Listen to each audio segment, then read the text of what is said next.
Bonjour à tous et merci beaucoup pour votre présence lors de cette dernière session.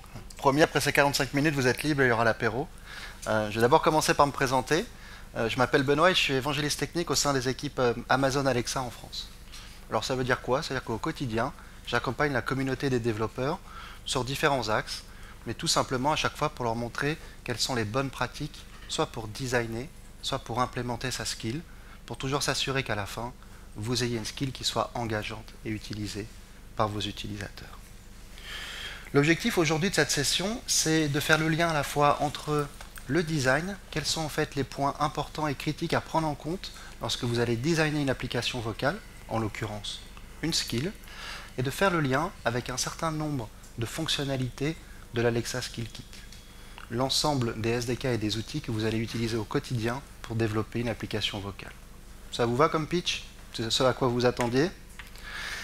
Et avant de rentrer un petit peu plus dans le détail et de voir notamment en fait les 4 axes que je souhaiterais vous montrer aujourd'hui, c'est de prendre un petit peu de recul et de vraiment prendre en compte et de considérer l'importance qu'a pris aujourd'hui la voix.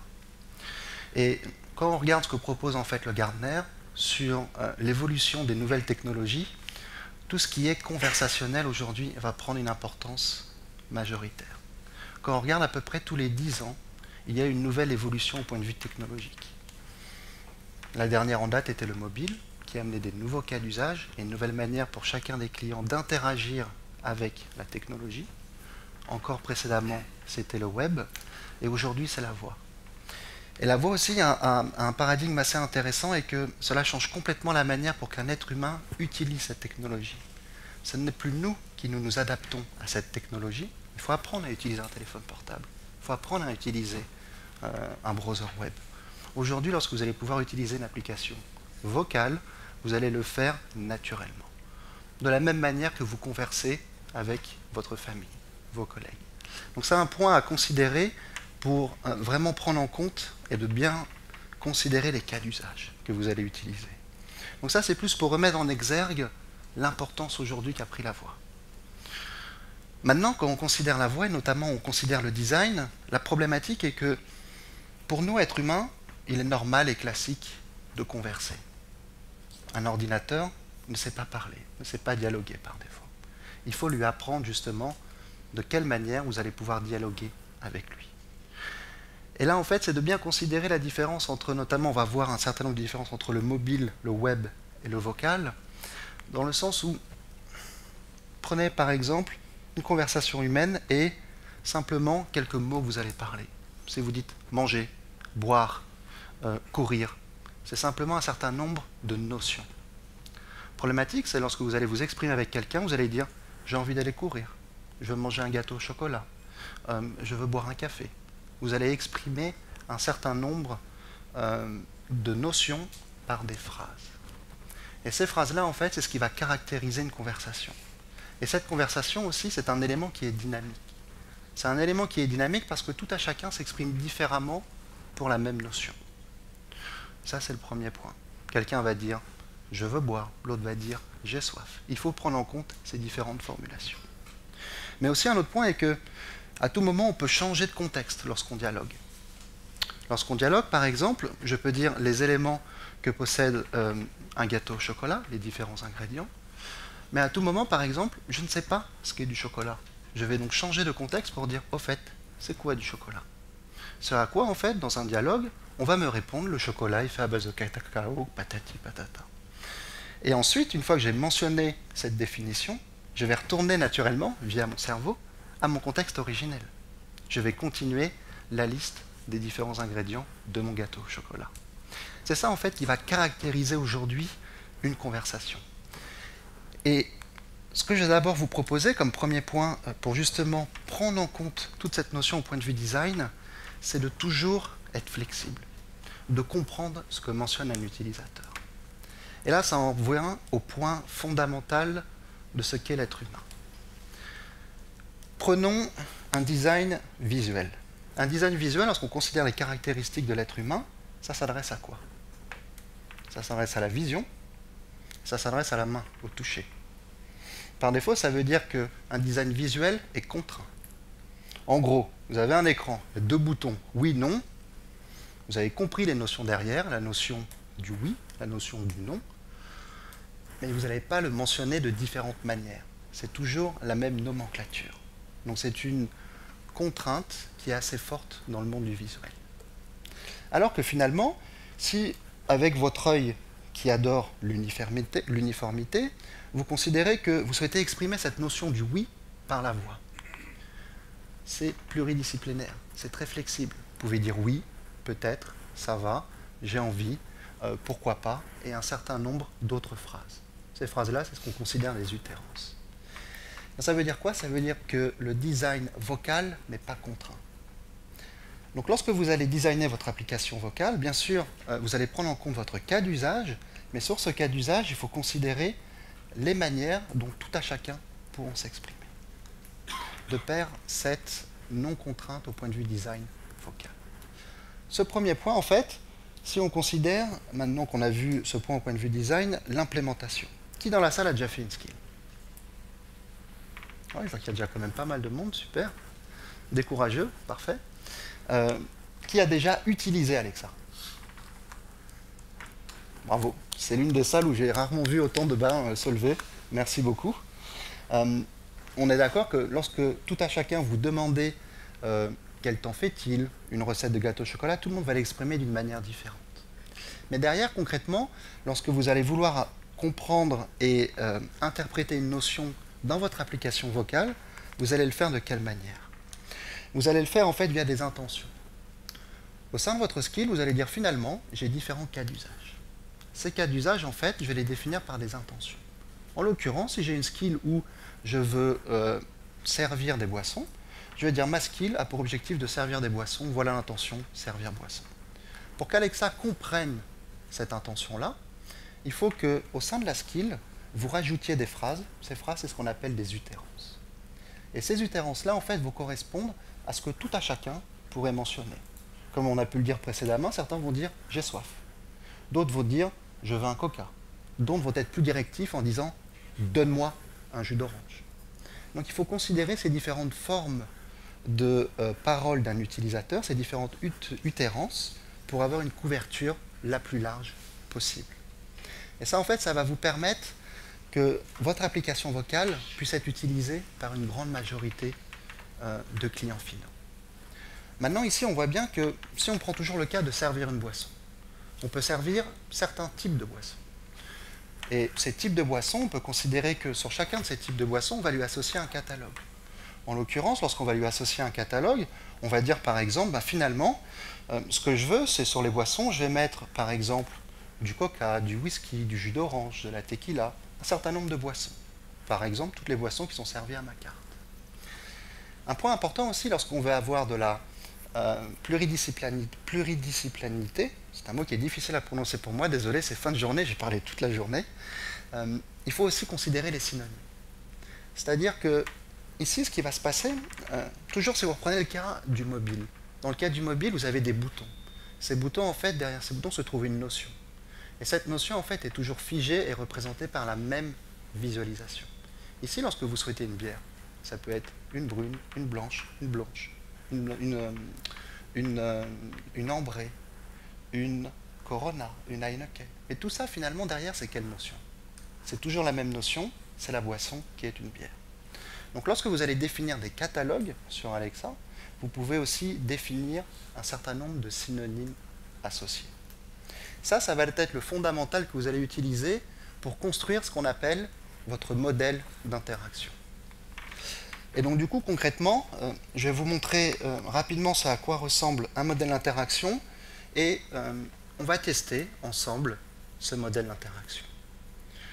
Donc cette skill, en fait, que j'ai appelée génie des boissons, en l'occurrence ici, a un modèle d'interaction. Et sur ce modèle d'interaction, pour pouvoir invoquer cette skill, je lui ai donné un nom, et ce nom, c'est le génie des boissons.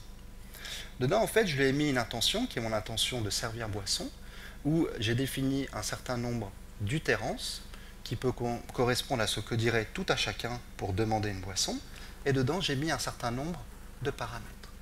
Le paramètre article, pour pouvoir correspondre au masculin et au féminin. En français, tous les mots ont un genre. Donc comme ça, c'est pratique au point de vue utérance. Je n'ai pas besoin d'écrire chacune des utérances au masculin et au féminin. Ça, en fait, c'est utilitaire, je n'en aurais pas besoin dans mon back-end. Mais surtout, ce qui m'intéresse, c'est que ici, j'ai écrit l'ensemble des valeurs de mon catalogue que je sers à ma carte et les synonymes associés.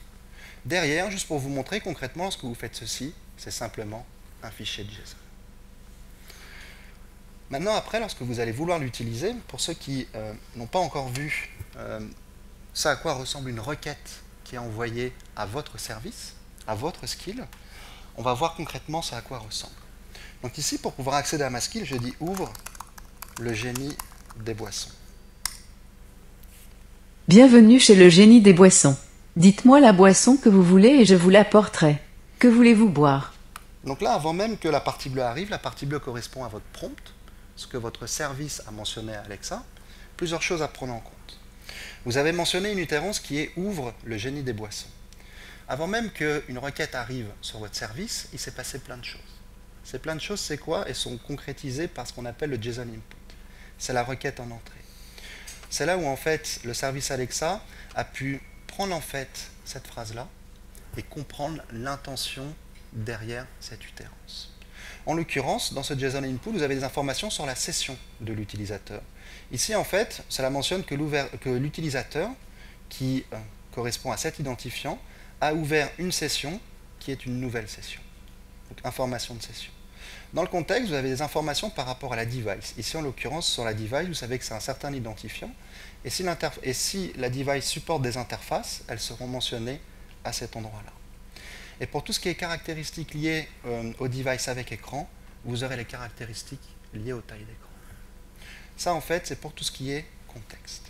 Et enfin, ici, on va voir que Alexa a compris, ok, finalement, la phrase « Ouvre le génie des boissons », c'est une phrase de lancement, donc on appelle ça un launch request, et elle a été faite sur la locale française avec un certain timestamp et un identifiant.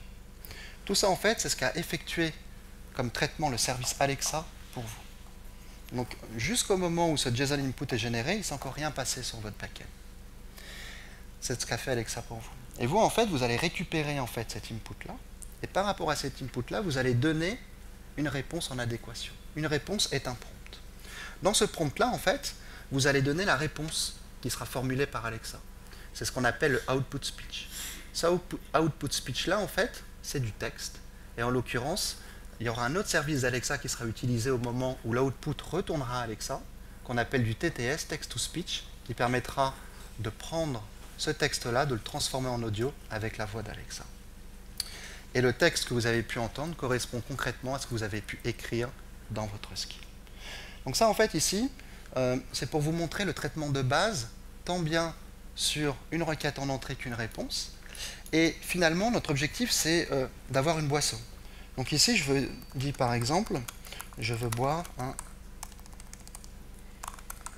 un martini. Ok, je vous prépare votre martini. Ce n'est pas commun, mais je vous l'apporte. Là, en fait, j'ai mentionné une boisson, une des valeurs de mon catalogue, en fait. Et ici, à la différence est que, au point de vue de la requête, donc déjà, premièrement, c'est toujours la même session, ce n'est pas une nouvelle session, c'est toujours la même session, et en fait, ici, Alexa a reconnu que c'était une requête d'intention, sur l'intention drink intent, sur lequel, pour l'attribut article, elle a trouvé la valeur 1, et sur l'attribut drink, elle a trouvé la valeur martini. En l'occurrence, elle a trouvé qu'il n'y avait aucun match par rapport à l'ensemble des valeurs qu'on avait pu rentrer. Effectivement, vous avez pu voir, on n'avait pas rentré la valeur martini. Donc du coup, ça peut potentiellement être embêtant. Ici, finalement, on est content parce que Alexa a quand même réussi à trouver la valeur martini, sans même qu'elle soit disponible dans notre catalogue. Mais dans certains cas, en fait, cela peut nous poser souci. Donc ce qui est sorti, en fait, depuis vendredi, et pourquoi je vous montrais tout ça, c'était pour arriver à une nouvelle fonctionnalité qui va, pour tous les développeurs de skills déjà présents dans la salle, va un petit peu changer la donne, et c'est ce qu'on appelle les entités dynamiques. En fait, les différents catalogues que j'ai pu aborder et que vous allez créer dans votre skill, jusqu'à vendredi, c'était des catalogues qui étaient figés. Ils étaient dans votre modèle d'interaction, et sur ce modèle d'interaction, pour que votre skill puisse être disponible à l'ensemble de vos utilisateurs, il faut passer la certification. Une fois que la skill passe la certification, votre modèle d'interaction est figé. Si vous souhaitez modifier vos catalogues dans votre modèle d'interaction, ça veut dire quoi? Il faut repasser la certification. Donc c'est un process qui est long, que vous ne pouvez pas faire au runtime et de manière immédiate. Et avec les entités dynamiques, finalement, dans votre back-end, vous allez faire quoi? Vous allez dire finalement, moi, à ma carte, j'ai rajouté un certain nombre de boissons. Ou je souhaite personnaliser l'interaction de l'utilisateur en fonction de sa proximité ou de ce qu'il a l'habitude de boire ou ce qui est souvent consommé. Du coup, dans mon back-end, une fois que j'ai ouvert la session d'une skill, ce que je vais faire, c'est que je vais pouvoir renvoyer à Alexa un certain nombre de valeurs pour pouvoir mettre à jour mon catalogue de boissons. Et pour ce faire, en fait, j'ai simplement besoin de définir mon entité dynamique. Dessus, je veux dire que c'est sur mon catalogue de boissons, je souhaite rajouter un certain nombre de valeurs. Et en faisant ceci, ça va mettre à jour ce catalogue-là pour 30 minutes. Le nombre maximum aujourd'hui que vous pouvez rajouter de valeurs est de 100. Mais c'est vraiment un changement au point de vue fonctionnel sur Alexa. Et la manière le plus simple pour pouvoir l'ajouter, je rajoute simplement la directive qui permet de rajouter le code que vous avez eu. On redéploie en fait le back-end.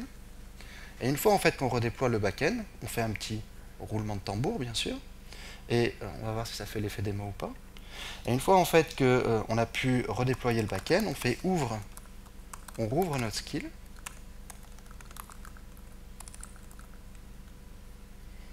Bienvenue chez le génie des boissons.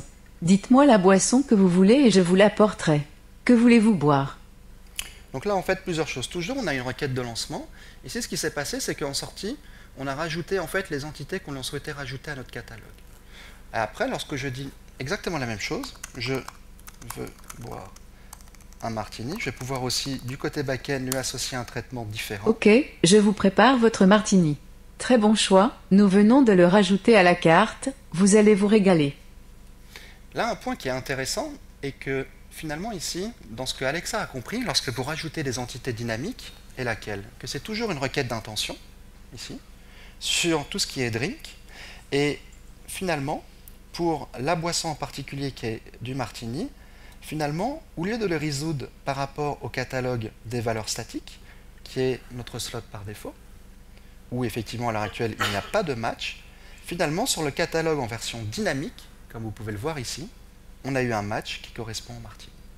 Donc ça va vous permettre de mettre à jour les différentes valeurs de votre catalogue de manière dynamique sans renvoyer en certification votre skill.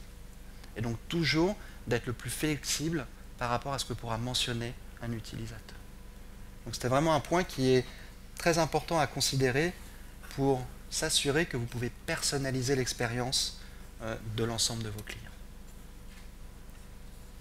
Ensuite, deuxième point. Deuxième point en fait qui est tout aussi primordial, c'est d'être contextuel.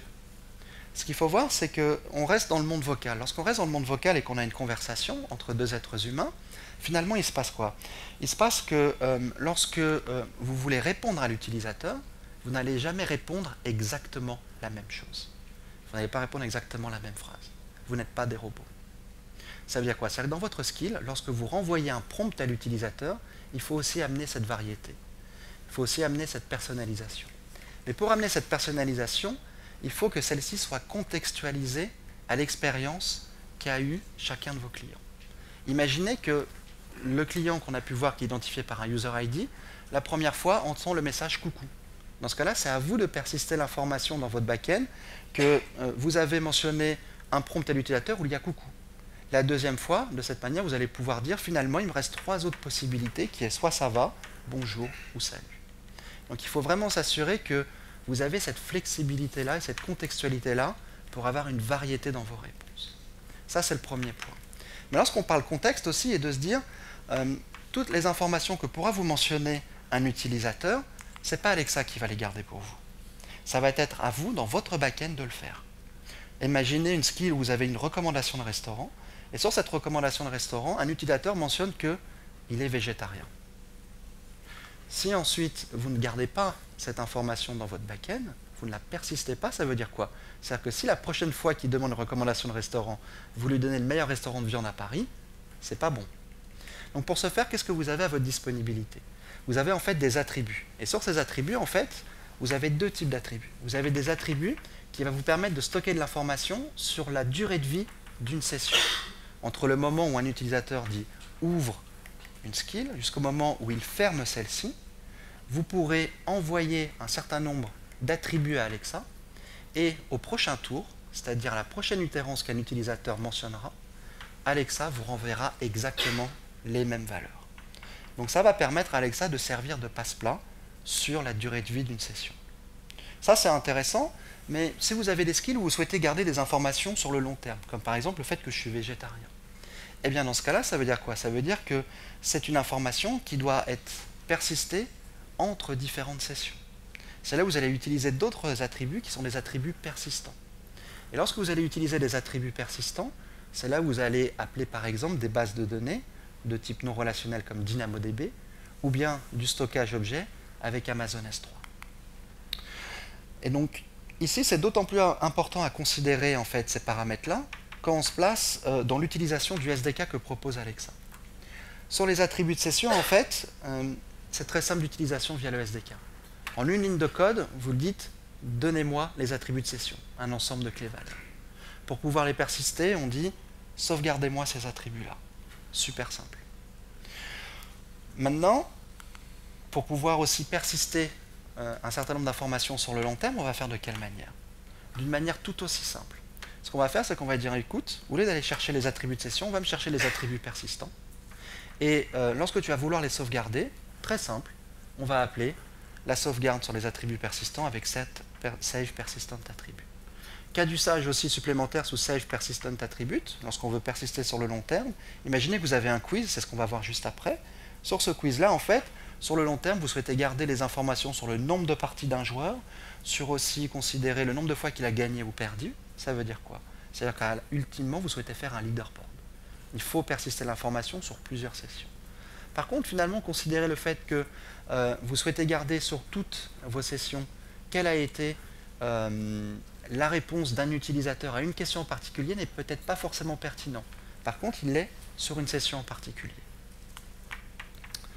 Donc du coup, si on regarde une autre skill, juste pour vous montrer concrètement à quoi ressemble et comment vous allez implémenter cette persistance-là. Donc au lieu d'aller sur le génie des boissons, on va aller en fait sur le génie des nombres.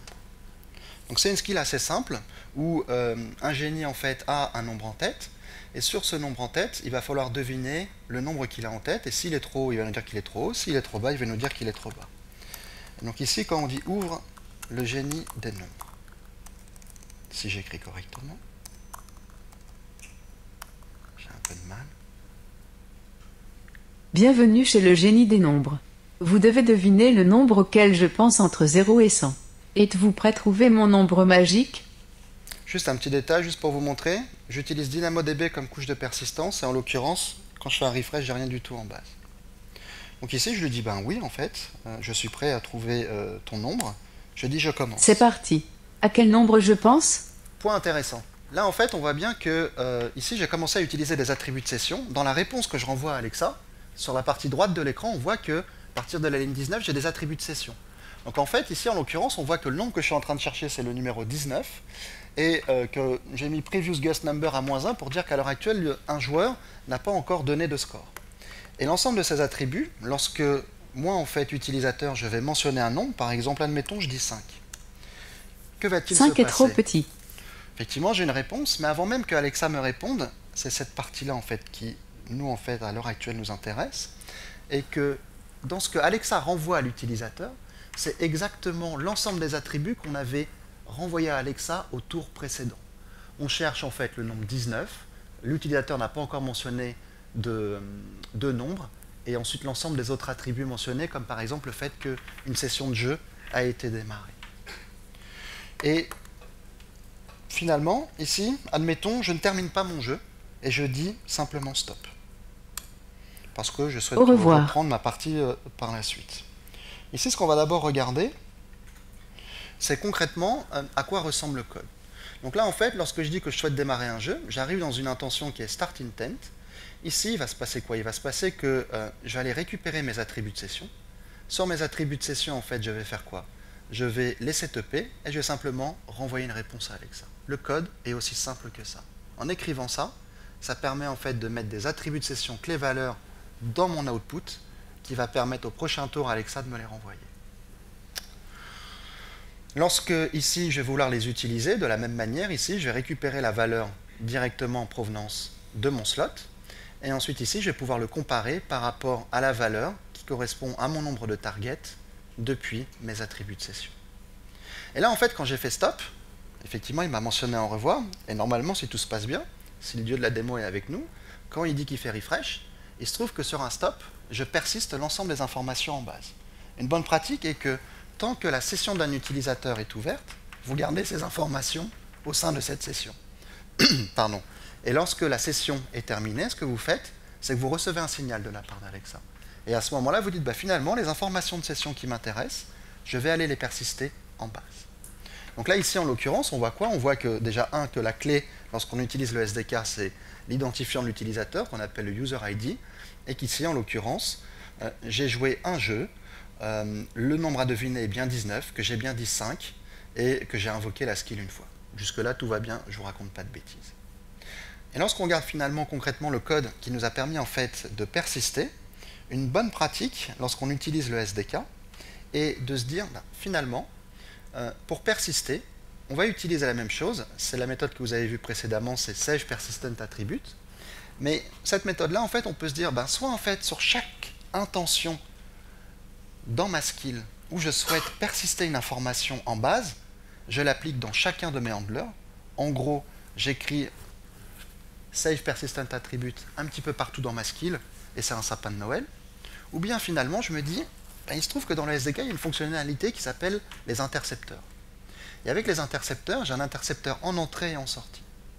L'idée, en fait, est de se dire, finalement, lorsque sur une réponse, donc sur un intercepteur de réponse, si jamais la réponse correspond à une fermeture de session, alors ce que je fais, c'est que je vais chercher les attributs de session. Et sur l'ensemble des attributs de session, je supprime ceux qui ne m'intéressent pas. Et je vais lui dire, ces attributs de session, je les transforme en attributs persistants et je les sauvegarde. Et ce code-là, en fait, quelle que soit la couche de persistance que vous utilisez, sera toujours la même. Là, vous allez définir votre couche de persistance via le SDK. Par défaut, ça va être soit DynamoDB, soit Estra. Ça va être par la ligne de code que vous voyez à la ligne 484, où c'est simplement le fait de dire, sur mon builder, je vais rajouter un adaptateur qui est un adaptateur de type DynamoDB. C'est aussi simple que ça. Après, bien sûr, si vous souhaitez utiliser via le SDK autre chose que DynamoDB ou S3, vous allez faire quoi? Vous allez implémenter l'interface de cet adaptateur. Et après, lorsque ici, je lui dis ouvre le génie des nombres, il va me dire bienvenue chez le génie des nombres. Vous aviez une partie en cours, souhaitez-vous la reprendre ou commencer une nouvelle partie? La dernière fois, vous m'aviez dit 5, qui est trop petit. Et là, on voit bien en fait qu'à une nouvelle ouverture de session, il m'a bien récupéré tous mes paramètres depuis DynamoDB. Et si ici, en l'occurrence, je lui dis le chiffre, parce que finalement on l'a trouvé, que je dis 19. Bravo, vous avez trouvé mon nombre fétiche. Voulez-vous trouver mon nouveau nombre fétiche? Et là, ça va me permettre, avec les attributs de session et les attributs persistants, de jouer sur tout ce qui est contextuel par rapport à l'utilisateur. Juste pour vous montrer comment on fait le load des attributs persistants, eh bien en fait, c'est de se dire ici, lorsque je reçois une requête de la part d'Alexa, sur une nouvelle session, ce que je vais faire, c'est que je vais aller en base en demandant les attributs persistants. Et sur ces attributs persistants, je vais faire quoi? Eh bien, je vais les basculer en fait sur les attributs de session. Et comme ça, sur le reste en fait de ma session, je vais utiliser les attributs de session. Et de cette manière, la boucle est bouclée. Donc ça, en fait, c'est quelque chose que vous allez utiliser au quotidien pour s'assurer d'être contextuel. Si vous n'allez pas en fait ces éléments-là, à chaque fois que vous allez poser une question à l'utilisateur, ça va au bout d'un moment l'énerver, le frustrer. Parce que ça va toujours être la même information qu'il va devoir reformuler à chaque fois. C'est pour ça, utiliser de la persistance. Contextualiser son interaction. Être disponible. Être disponible, en fait, veut dire quoi? Veut dire, et c'est surtout en fait pour ceux qui sont habitués à développer tout ce qui est application web mobile, ils sont habitués typiquement à le développer selon un certain flowchart, selon une certaine hiérarchie. Ça veut dire quoi? Ça veut dire que typiquement, ici, pour pouvoir arriver au menu D, je dois être passé par l'ensemble des menus qui se trouvent au-dessus. Je ne peux pas accéder directement au menu D. Ça marche bien lorsqu'on a une interface graphique avec un menu, on fait clic, clic, clic. Par la voix, on peut dire tout et n'importe quoi. On peut ne rien dire du tout. On peut directement accéder au sous-menu D, comme on peut très bien accéder au menu B ou à tout autre menu. Et l'exemple le plus emblématique est de se dire, pensez à un écran d'un point de vue mobile et pensez à une application vocale. Pensez à une application où vous souhaitez faire une recherche de cinéma, recherche de film en l'occurrence. Soit en fait vous dites, finalement je cherche un film qui est à proximité. Lorsque vous cherchez un film à proximité, les deux options possibles vont être, souhaitez-vous chercher un film prochainement à l'affiche, ou bien que je vous recommande. Admettez, c'est les deux options possibles. À ce moment-là, vous dites, finalement, vous réfléchissez, vous changez d'avis. Et vous dites, trouve-moi la prochaine séance pour Captain Marvel. Bon, et bien là, en fait, finalement, vous changez de branche d'un point de vue menu. Si vous avez un layout graphique, c'est quelque chose qui est acceptable pour un utilisateur, il va aller dans le menu, le changer, et ensuite faire une recherche sous un autre axe. Par la voix, en fait, toute interaction doit être top niveau. À tout moment, un utilisateur va mentionner tout et n'importe quoi. Donc il faut toujours s'assurer que d'un point de vue utilisateur, vous ayez toujours cette capacité à prendre en compte cette requête. Ne pas avoir des menus imbriqués. Bien sûr, après, du côté back-end, d'un point de vue logique, il faudra toujours s'assurer que vous ayez des contraintes pour dire, ok, finalement, donc oui, ça en fait, on va le passer, finalement, en fait, c'est pas moi skill, quand on dit Alexa prompt, ça veut dire c'est le prompt de la skill, c'est pas moi skill qui dirige l'interaction. Ça va toujours être l'utilisateur qui, en fonction de sa demande, de sa requête, va leader en fait le dialogue avec la skill. Ça en fait, c'est le mauvais schéma à prendre en compte au point de vue design. Le bon schéma en fait à prendre en compte au point de vue design est de se dire, finalement en fait, l'utilisateur me mentionne une utérance.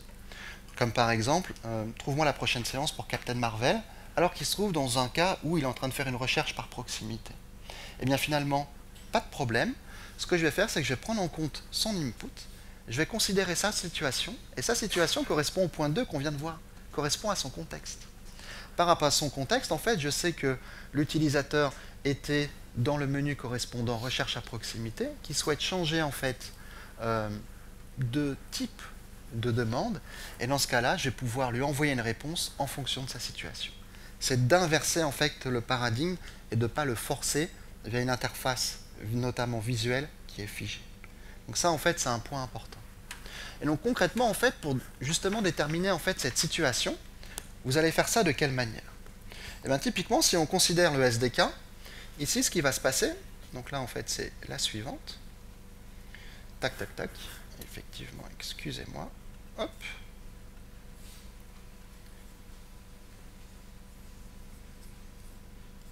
Ici, on va aller sur celle-ci, le génie des nombres. Et sur le génie des nombres, en fait, ici, c'est de se dire finalement, lorsque je souhaitais en fait que un utilisateur arrive sur ce code-là, en fait, qui va gérer si un nombre est trop élevé ou trop bas, finalement, en fait, lorsque vous avez des handlers qui correspondent à la structure du SDK, vous avez toujours deux méthodes à implémenter. Une méthode, en fait, où il va falloir déterminer si le handler peut traiter la requête, et une autre méthode où le handler va réellement traiter la requête. Et ça va être dans cette méthode-là, ici, dans cette canhandle, vous allez dire, finalement, en fait, la situation de mon utilisateur, lorsqu'il arrive dans le code pour traiter en fait le nombre que je mentionne, je considère en fait que je vais voir en fait quels sont les attributs de session, est-ce que la partie a démarré, et si la partie a démarré, et bien dans ce cas-là, je vais considérer que je peux traiter en fait la situation de l'utilisateur par ce handler-là, parce que c'est une requête d'intention pour déterminer quel est le nombre. Donc le canhandle va vraiment vous permettre de déterminer dans quelle situation se trouve l'utilisateur.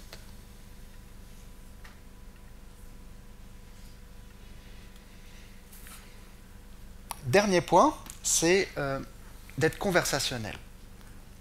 Dans un certain nombre de cas, pour pouvoir donner une réponse à l'utilisateur, vous aurez besoin de collecter un certain nombre de valeurs. Pas simplement, par exemple, pour déterminer quelle boisson il souhaite boire, mais par exemple pour faire un voyage. Typiquement, lorsqu'on souhaite faire un voyage, on a un certain nombre d'informations à collecter.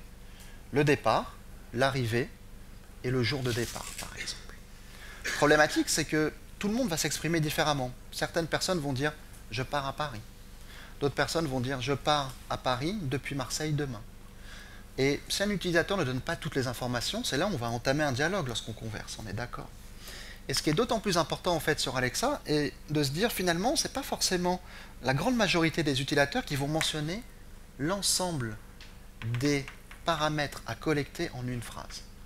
Pour une simple et bonne raison, c'est que lorsque vous allez vous exprimer, et pensez-y lorsque vous aurez une conversation avec une personne la prochaine fois, une notion qui est très importante à prendre en compte, c'est de toujours considérer la capacité à parler en un souffle. Lorsque vous mentionnez une phrase qui est en un souffle, c'est quelque chose où vous allez avoir une conversation fluide. Si vous avez une phrase fleuve, même dans une conversation humaine, vous n'allez pas en fait vous rappeler de l'ensemble de ces informations au point de vue charge cognitive. Donc concrètement, ça veut dire que si on cherche un voyage, vous allez proposer à l'utilisateur de vous fournir les différentes informations les unes après les autres. Donc ça veut dire quoi? Ça veut dire ici que si on considère le cas où vous avez 3 paramètres à collecter, ville de départ, ville d'arrivée et jour de départ. Et il y a effectivement un quatrième qui est le temps, et donc l'heure à laquelle vous souhaitez partir. Bon, et bien dans ce cas-là, soit vous décidez d'écrire une logique de code avec toutes les situations qu'on a vues, très poussée. Où vous allez dire, bah, finalement, dans un premier temps, si jamais l'utilisateur a dit le départ, alors après j'ai cherché l'arrivée, puis finalement j'ai cherché l'heure, puis ensuite je vais chercher le dernier paramètre, vous allez avoir beaucoup de code à écrire. Là où finalement vous dites, moi mon objectif, c'est pas de gérer le dialogue entièrement. Mon objectif, c'est de récollecter ces 3 valeurs et de donner une réponse à l'utilisateur. Ce que je vais faire, c'est que je vais déléguer le dialogue à Alexa.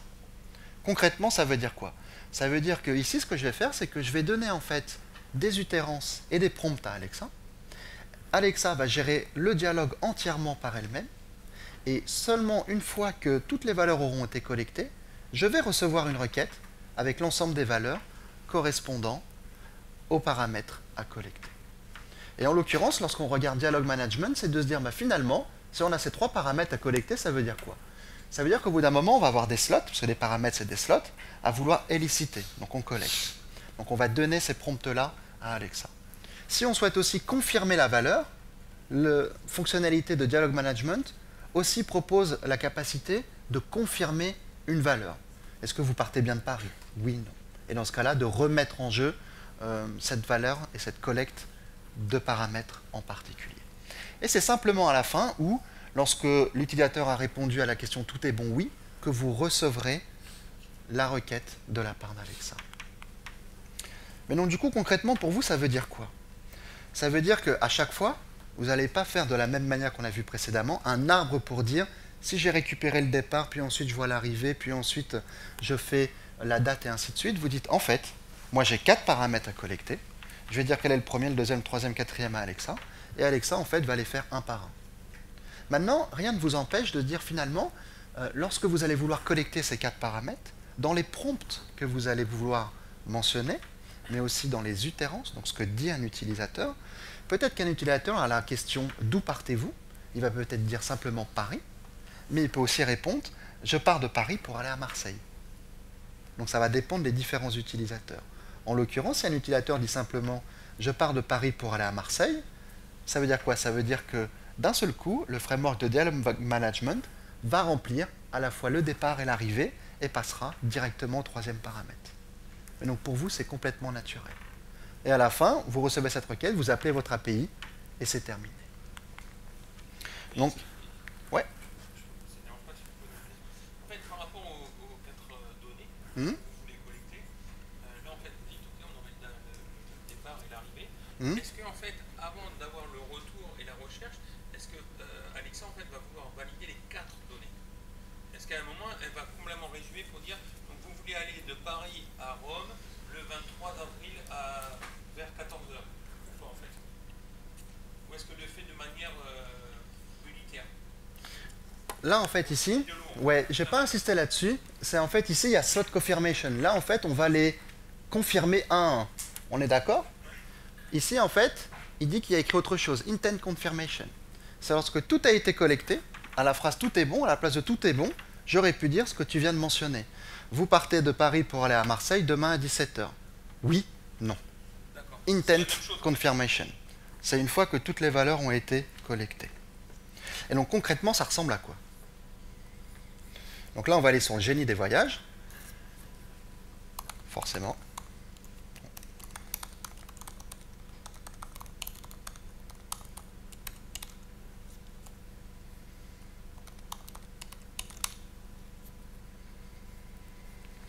Donc là, en fait, sur le génie des voyages, j'ai une intention qui est mon intention de voyage, où en fait j'ai certaines utérances. Je comprends certaines formes par défaut.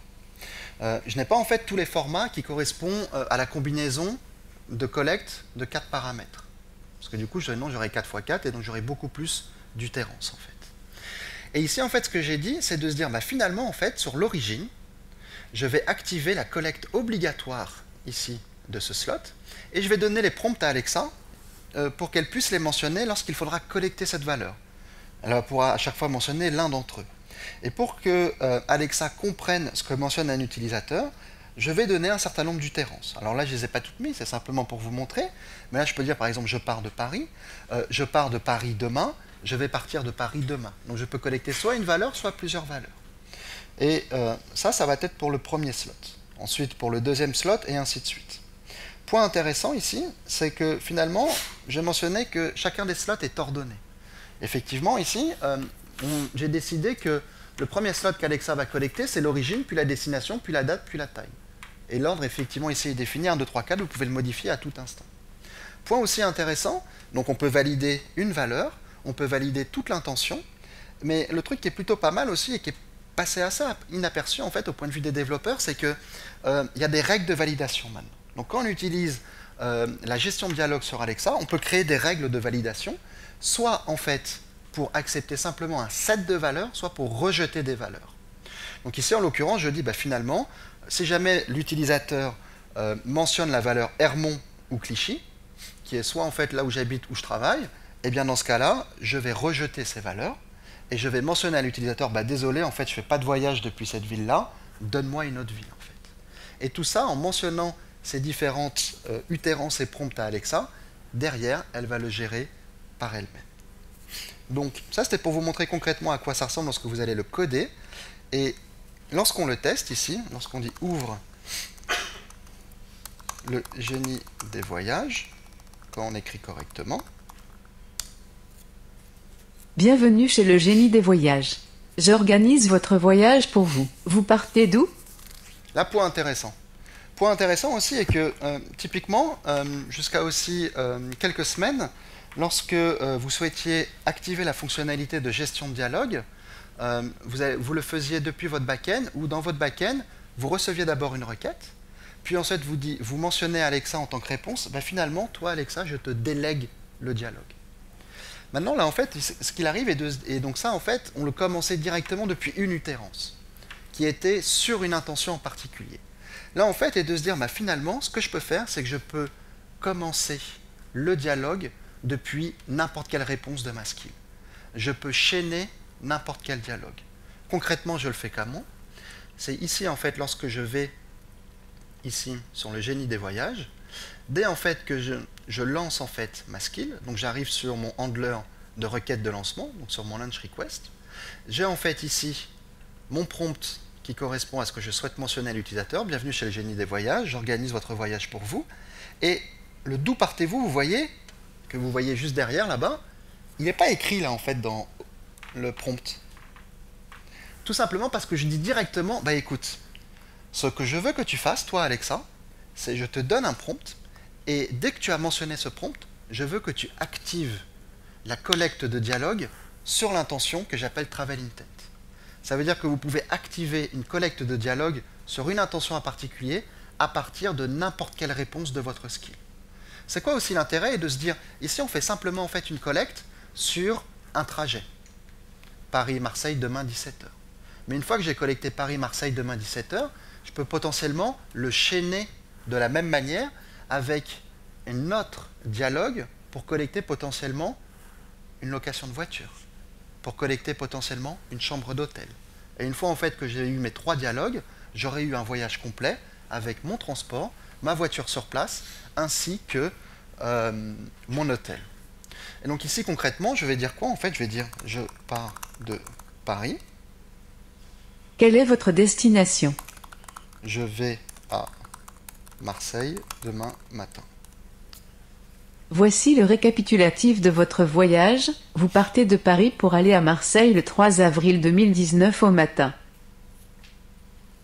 Et donc là, ici, ce qui est intéressant de voir, c'est qu'à chaque fois, vous allez soit pouvoir mentionner une partie en fait des slots à collecter, soit en fait l'ensemble des slots manquants, ou même rementionner Paris si vous le souhaitez. Donc de cette manière-là, en fait, en quelques lignes de code, concrètement, en fait, j'ai simplement écrit ça dans mon backend, et j'ai une intention travel intent, où j'écris le récapitulatif. Tout le dialogue et la logique pour collecter toutes les valeurs, en fait, est géré par Alexa. Donc ça va vous permettre de converser, en fait, avec vos utilisateurs, sans simplement être en mode serveur vocal, où vous dites départ, Paris, arrivée, Marseille. Vous avez vraiment une conversation avec l'utilisateur, et tout à chacun pourra mentionner différentes manières de s'exprimer. Ouais.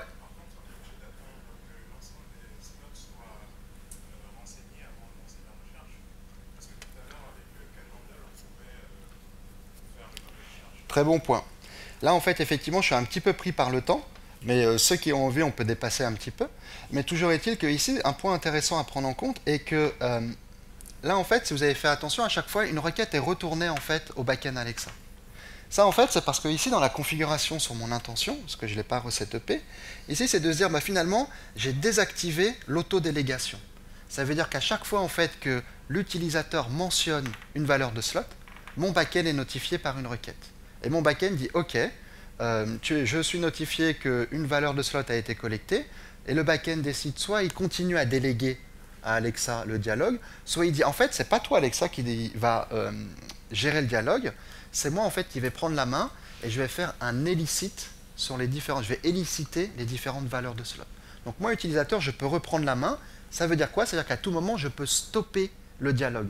Exemple concret, c'est lorsque tu souhaites chercher un code postal ou une ville. Par exemple, si dans ton dialogue, tu considères que tu as 3 slots, et admettons, un utilisateur te mentionne le code postal 95120, bon, bah forcément, tu n'es pas bête, tu sais 95120 par API, c'est Hermont.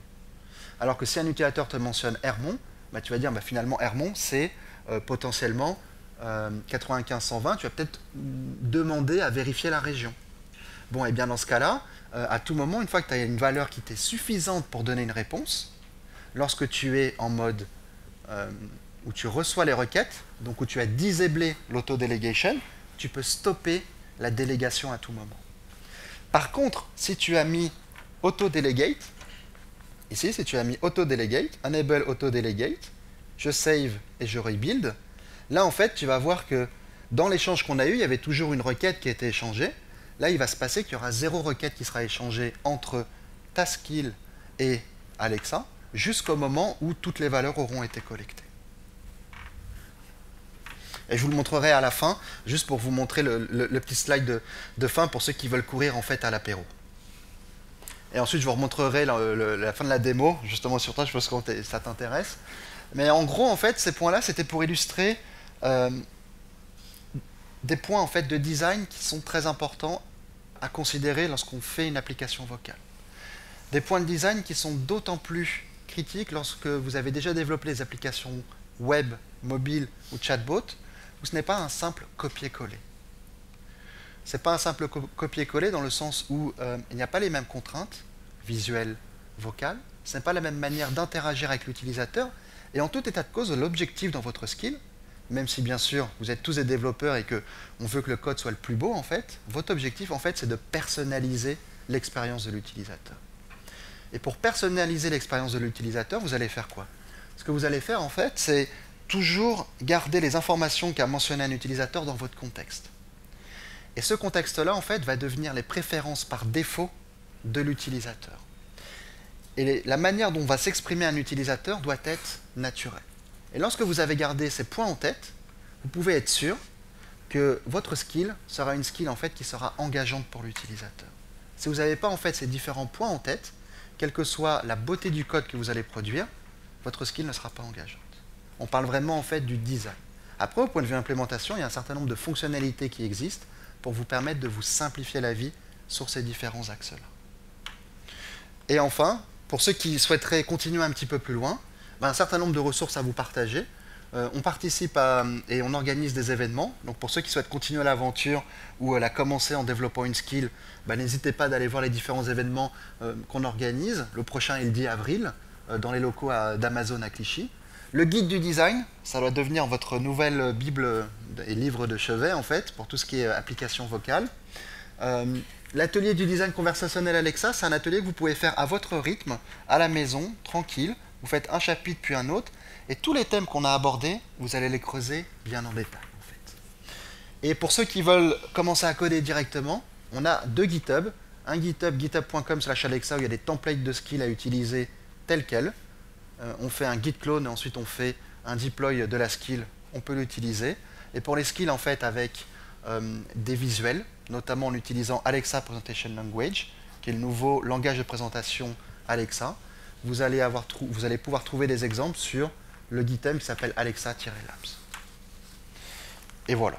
Et je vous montrerai la démo juste après pour ceux qui veulent rester. Et pour ceux qui souhaitent rester en contact ou qui auraient d'autres questions, n'hésitez pas. Je suis disponible sur Twitter. Ceux qui sont déjà présents dans la salle et qui m'ont déjà vu, ils savent que je leur réponds, il n'y a pas de souci. Et avec grand plaisir. Et juste après, je remontre la deuxième démo, parce qu'en plus, pendant ce temps-là, ça m'a permis de montrer ceci pendant que le modèle était en train de builder. Et merci beaucoup, et désolé pour le dépassement.